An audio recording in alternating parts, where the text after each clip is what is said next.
Okay. Hi, I know I've disappeared for months, again, but now I'm pleased to say that I'm done with my first year of high school, so one down, three more to go. This summer we have actually a very, very honored guest from the Cleveland Clinic, which is one of the best hospitals in the world, but I'm sure you already know that. So, welcome everybody to another episode of Beating with the Facts. If you're new, I'm Sonakshi and I'm a sophomore. I just like to talk to health professionals about their job and their honest opinions about emerging trends in this field. So, today we have Dr. Surovi Hazarika. Would you like to introduce yourself to the audience watching? Thank you, Sonaxi. A pleasure to be here.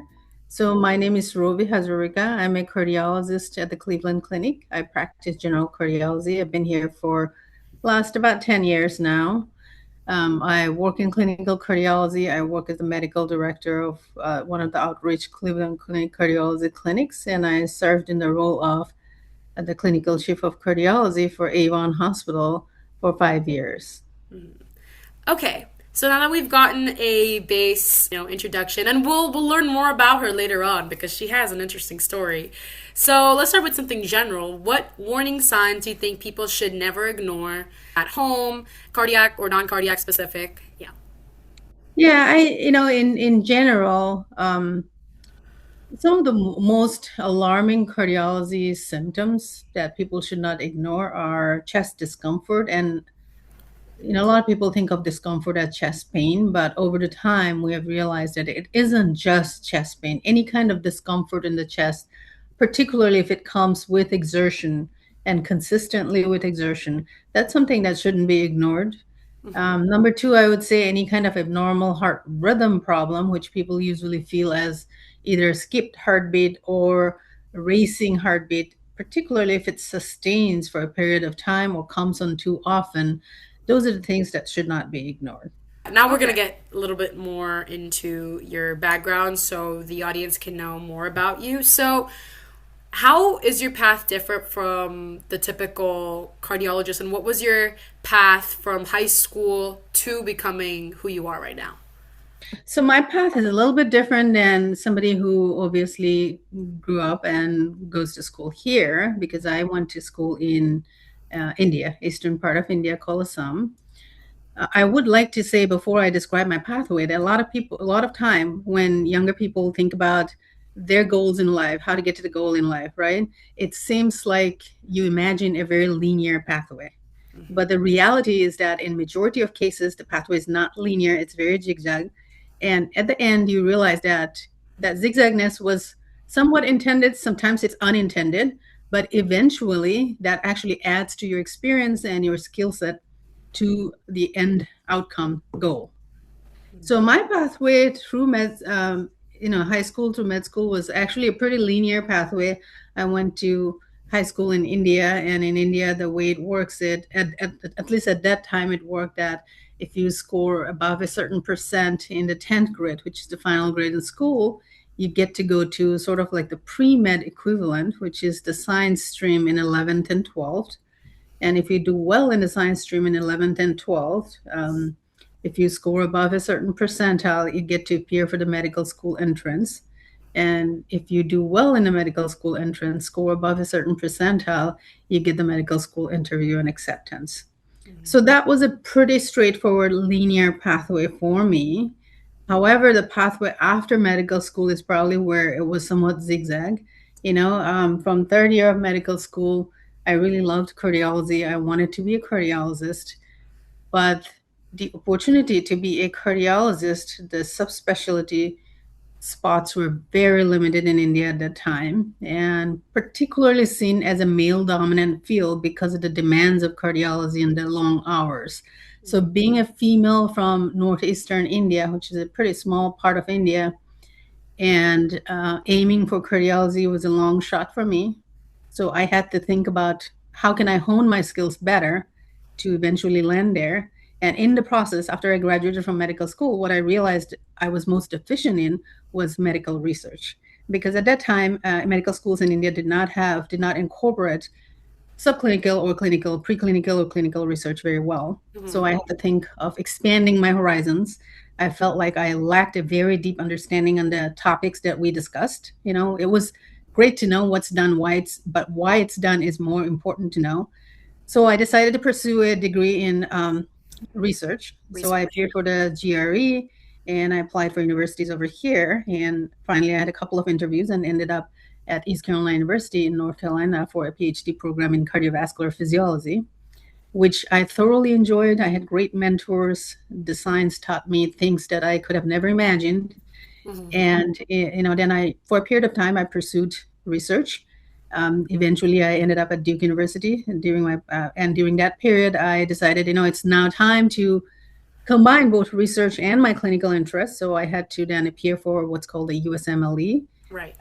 step one, step two, and step three. And then once I cleared those or passed those steps, then I had to apply for residency back again, which I haven't done residency back in India. I went straight to PhD. Hmm. So when you do residency, basically you select what field of medicine you want to go into. If you want to go into a surgical field, you would pick a surgical residency. If you want to go to a medicine field, you will pick an internal medicine residency. If you want to do family practice, then you would go to practice.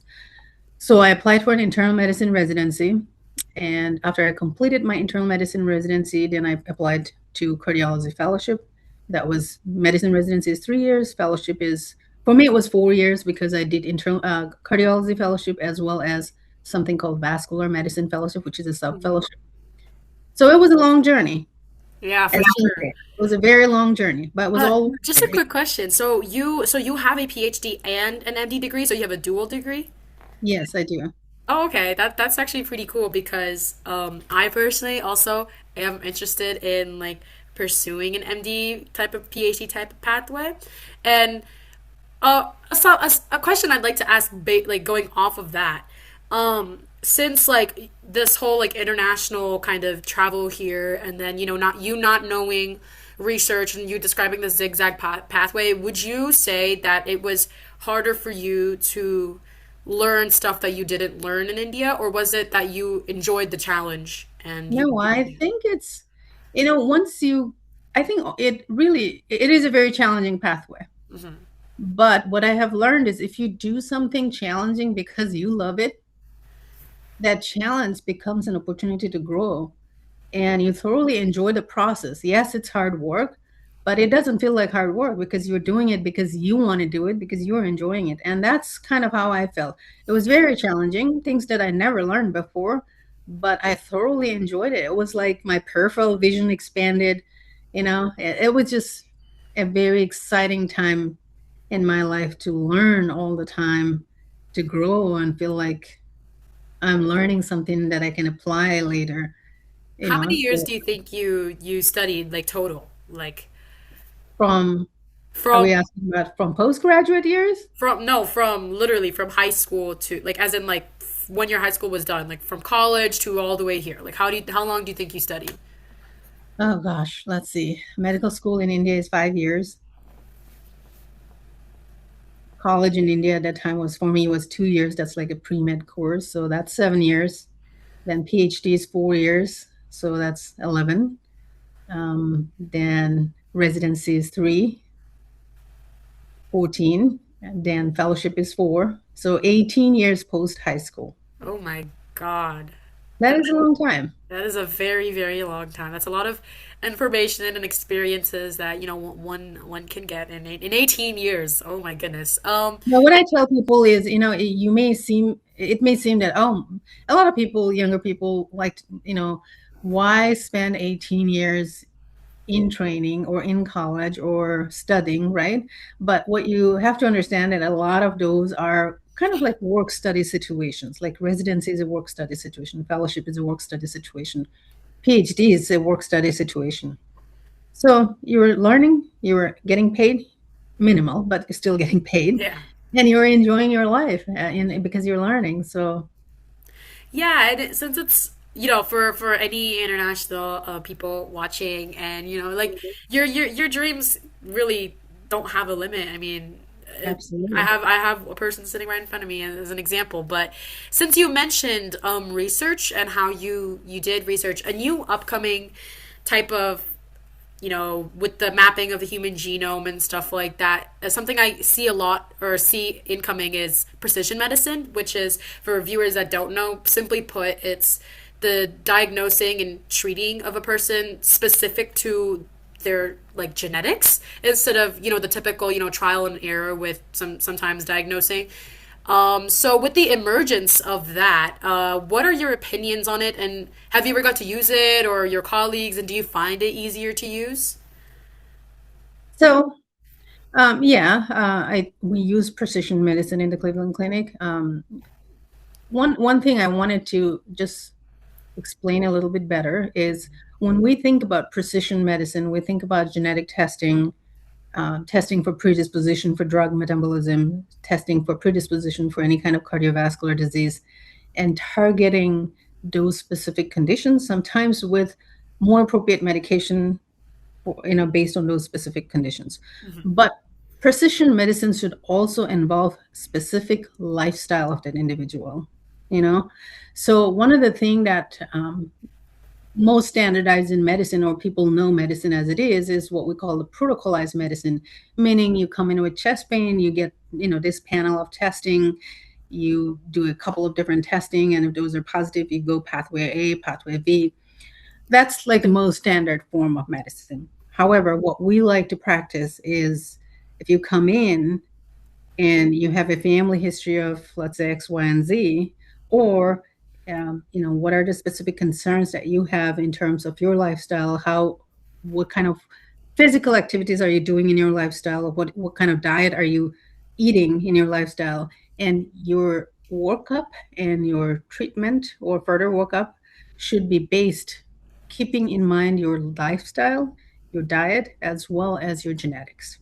Oh, That's what makes the complete precision medicine. It isn't just genetics, because thanks. as you probably know, there is something we call epigenetics, meaning that yes, you may have a genetic predisposition to a disease, but those are not unmodifiable like people used to think before, because there is something called epigenetic modification. And if we know your lifestyle, your diet, what kind of environment you live in, even if you have a genetic predisposition, we can discuss a plan that can help you overcome to some extent the genetic predisposition. So Okay. that's an exciting field of medicine. I'm always excited in clinic to tailor people's workup and treatment based on all of these factors. Yeah, and I also imagine that, Cleveland Clinic being, a really big health kind of leader in the field, probably already uses it more often or is more familiar with it. Absolutely. Yeah, absolutely. We Yes. have a center for genomic medicine in downtown Cleveland Clinic. Oh, okay. So that's okay. So since you are a cardiologist and you also talked about the lifestyle plus genetics for your diseases. So something that I researched before this, and granted, I only have like in the internet as my source, but I did some digging about this genetic condition called cardiac amyloidosis, which is based on what I understand, it's this disease where you have like abnormal like misfolded protein buildup in the heart muscle, which can be caused by like either like a bone marrow disorder or like a unstable protein made by the liver.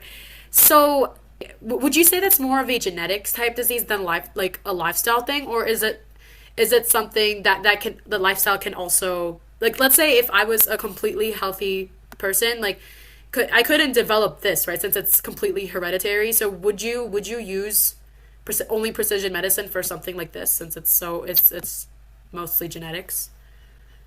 Actually, cardiac amyloidosis, first of all, we used to think that's a rare condition, but with more knowledge and improved tools to diagnose, we're finding out that it's perhaps not as rare as we thought it was. Part of it is genetic. There is a version of it that can be genetic, but not all of cardiac amyloidosis is genetic. So yes, people can develop forms of cardiac amyloidosis even if you don't carry the typical gene. Can you give Now, us an example of the um, yeah, if you don't have, there's something called familial amyloidosis, okay, and then there's something non-familial.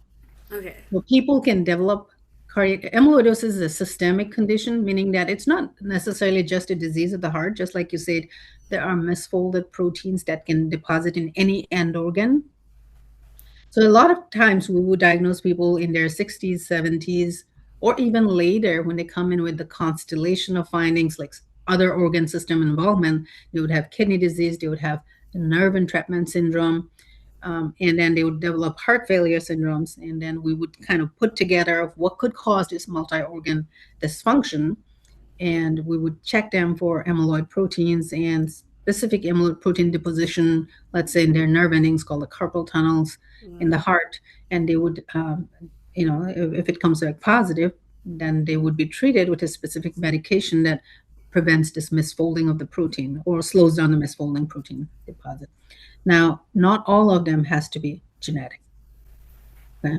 Some of them it develops, acquires in older age. Is there usually with general ones, it's usually like eating and dietary choices that lead to certain cardiac diseases. But in this case, for amyloidosis,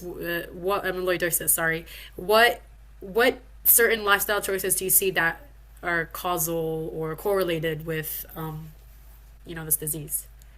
Yeah, I don't think we know of a specific environmental causation yet. Okay. And at this point, I would say, medicine is one of the most consistently evolving field. When we say something is not genetically associated, I think one of the key things to remember is we think it's not genetically associated based on the panel of genes that we check for now.